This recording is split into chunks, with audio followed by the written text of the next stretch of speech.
Support करना है तो सब्सक्राइब करें और पैसे कमाना सीखना है तो बेल आइकन दबाएं। Welcome guys, so today I'm gonna show you how to fix your Android auto rotation problem.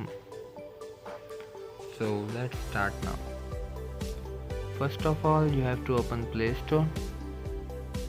Okay, me before 5 years finding Play Store. Cool. Then search for MTK engineering mode. There it is.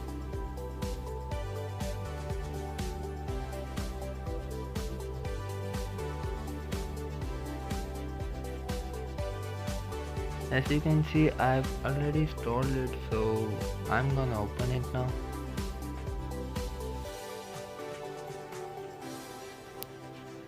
Go to MTK settings,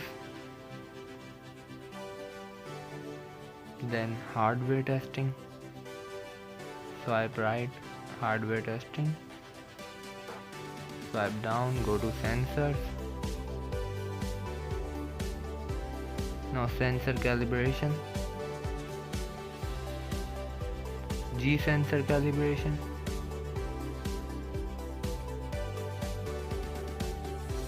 Now all you have to do is to put your device on a flat surface, then tap on clear calibration.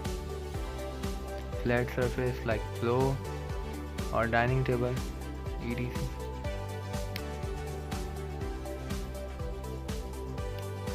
As you can see, numbers have been stopped. Now clear calibration. Finally, mission impossible succeeds. Remember my slogan, support your brother, subscribe my channel. Note, this video is only for MediaTek users.